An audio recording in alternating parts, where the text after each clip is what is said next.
Coucou les pépites. Euh, Tu connais ce moment où tu te réveilles et t'es déjà fatigué alors que t'as encore rien fait de ta journée? Moi, il y a à peu près 1 an et demi, je l'ai vécu. Il n'y avait pas que ça, hein, il y avait plein d'autres choses. Tu sais, c'est le moment où ton corps il semble traîner une lourdeur pardon, invisible et que tu n'arrives pas à retrouver la légèreté d'avant de tu te lèves, t'es en forme, tout va bien, hop hop hop, tu vois. Pourtant, tu manges correctement, en tout cas, ça te semble manger correctement. Tu fais de ton mieux, mais tu as ton ventre qui gonfle, tu digères hyper lentement, tu dors mal, tu ne tiens qu'avec du café ou du sucre, et mon Dieu que c'est mauvais. Et à l'intérieur, moi je sentais que quelque chose s'était figé, qu'il y avait un truc qui était bloqué, tu vois. Je n'osais pas forcément en parler, donc déjà je pensais que c'était de ma faute. Oui, je me disais, bon, ça se trouve, c'est l'âge ou c'est comme ça. J'ai des clientes que j'accompagne, ils me disent, ouais, c'est le stress, on me dit que c'est le stress. Et si en fait, c'était pas du tout ça? Et si en fait, c'était tout simplement que ton corps, il n'est pas en train de décliner, mais il est en train de t'alerter. Il est en train de te sonner, te tirer la sonnette d'alarme. Eh bien, aujourd'hui, en fait, je vais te parler de ça, de cette fatigue sourde, de ce métabolisme que tu peux ressentir hyper ralenti, de cette impression de ne plus vraiment habiter ton énergie. En fait, tu es mise en mode à l'arrêt et tu ne sais pas pourquoi. Eh bien, je vais te parler de ça et du fait qu'on peut retrouver cette énergie, ce feu intérieur. C'est quand même ça qui est le mieux. Donc, pour ça, il va falloir qu'on parle d'un truc pas très très glamour qui s'appelle les surrénales. Alors, les surrénales, en effet, c'est pas tendance, hein, mais c'est vraiment fondamental. Pour te les situer un petit peu, les surrénales, ce sont les deux petites glandes qui sont posées juste au-dessus des reins, de chaque côté.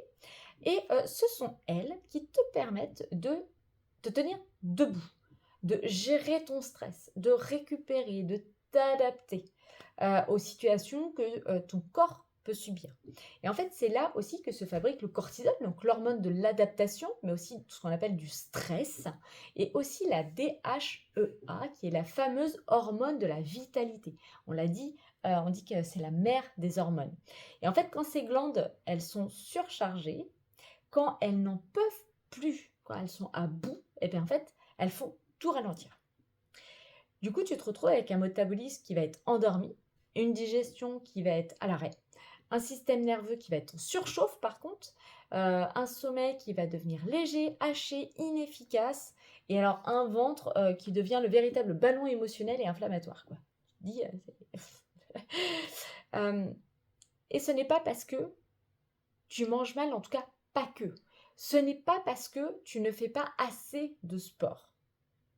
D'accord? C'est parce que ton corps, en fait, là, il est rentré en mode survie. Il est en mode je ralentis, je me protège.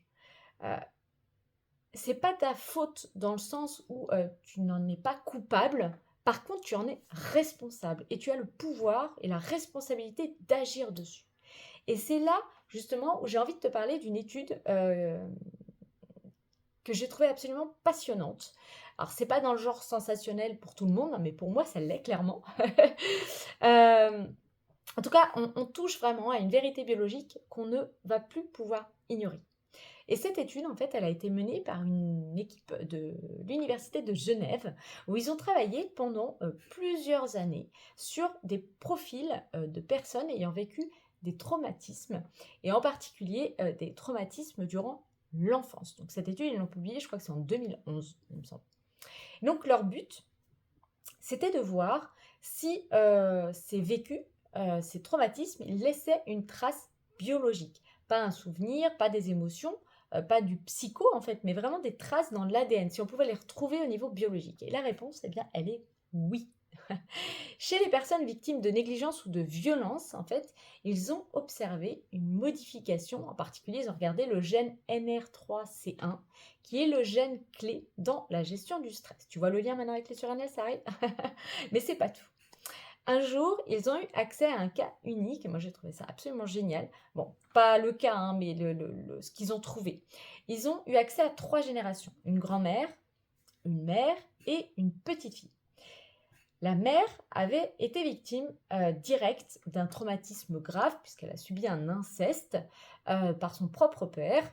La grand-mère, qui était sa mère, elle n'avait rien vécu directement, mais elle avait vécu ce que sa fille avait pu avoir. Et puis, il y avait la petite fille qui était le fruit de cette violence, qui, elle, n'a jamais subi aucun traumatisme personnel par rapport à ça, en tout cas de l'extérieur. Et pourtant, lorsqu'ils ont analysé leur ADN, ils se sont aperçus que chez la mère, qui avait vécu le traumatisme en direct, il y avait un pic très net de modification épigénétique. Son corps avait gardé une trace biologique de ce qu'elle a vécu. Chez la grand-mère, il y avait aussi un pic qui était plus modéré, mais qui était quand même présent, même si ce n'est pas elle qui l'avait vécu directement, en fait, elle l'avait absorbé, une partie de l'événement par ricochet.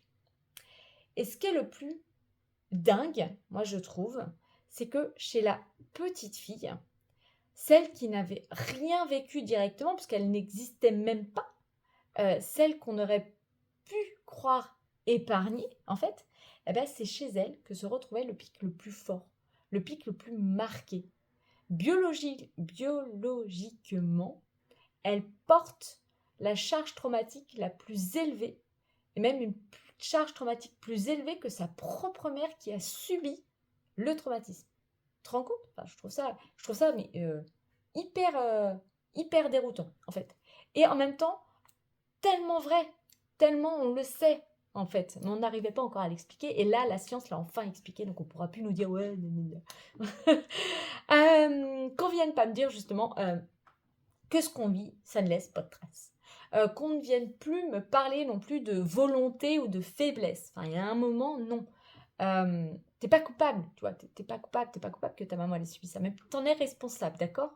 Ton corps, il garde des mémoires et aujourd'hui, tu le sais, donc tu es responsable de ça. Et c'est là d'ailleurs le plus important. Les traces que tu peux avoir, ce ne sont pas des condamnations, parce qu'elles sont modulables, elles sont réversibles, elles sont transformables.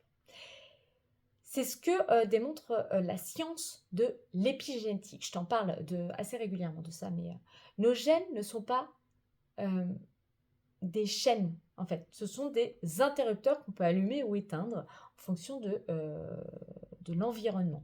En tout cas à 80%. Et tu peux choisir ce que tu actives. Tu en es responsable à 80%. Tu es responsable de l'expression de tes gènes à 80%. C'est ça l'épigénétique. Hein. Et justement, il y a quelques mois, eh bien, j'ai découvert une autre préétude quand j'étais en Belgique à la Convention, qui était hyper passionnante. Donc présentée lors du congrès européen. Hein. On a le docteur Hill qui est venu nous expliquer qu'ils avaient observé l'effet de l'huile essentielle d'encens sur l'expression génétique, justement. Et le résultat, donc c'est la préétude, donc elle n'est pas encore publiée, hein, on l'attend.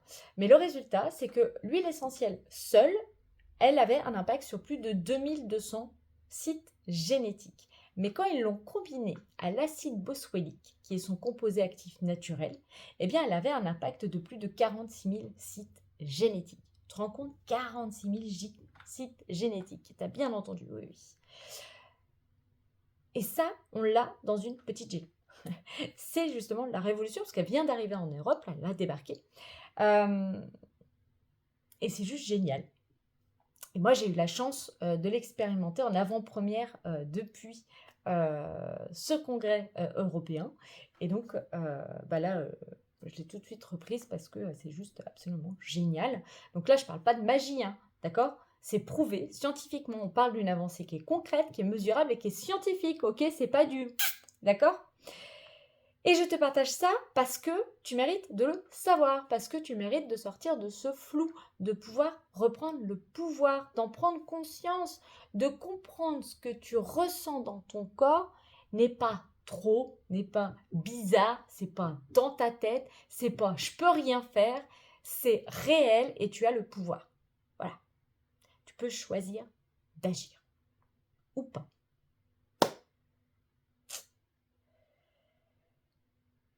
Alors, si tu sens que tu ne digères plus comme avant, que tu dors sans récupérer, que tu tiens sur tes nerfs, que tu es en train de vivre au ralenti et que tu ne comprends pas pourquoi, D'accord? Ne reste pas seul avec ça. Ok? Je vais te donner quelques premières pistes simples que tu vas pouvoir tester déjà. Ça va être de nourrir ton énergie plutôt que de vouloir la contrôler. Tu peux aussi prioriser un sommeil de qualité, c'est important. Tu peux prendre le temps aussi de respirer chaque jour profondément, tu vois. Tu peux aller chercher aussi la reconnexion à ton corps plutôt que de le fuir. Tu peux bouger sans te punir. Tu peux revenir aussi à la nature, à la lumière, au vivant. Tu peux te supplémenter, mais pas n'importe comment. S'il te plaît, entoure-toi de douceur, d'accord? Ne va pas chercher des injonctions, ne va pas chercher des régimes violents, ne va pas chercher des discours toxiques, ne va pas chercher des produits toxiques, d'accord? Juste parce que c'est pas cher ou que c'est facile, d'accord? Parce que ton cerveau, il adore la facilité.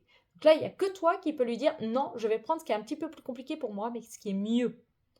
Et moi, cette année, j'ai choisi de revenir à l'essentiel. J'ai choisi de ne plus forcer, de ne plus compenser, mais de réparer. Donc, je suis en train de mettre en application aujourd'hui tout ce que j'ai pu trouver pour venir rebooster mes surrénales. Tu peux le faire avec moi si ça t'intéresse. On peut le faire ensemble. Je peux t'accompagner sur ça. Tu peux me laisser un commentaire. Et surtout, t'oublie pas, t'es pas cassé, t'es pas en transition. Ton corps, il a besoin de toi. Et il n'y a que toi qui peux réellement l'aider. D'accord? Donc sois là, maintenant, pour lui. Et si tu as aimé cette vidéo, partage-la.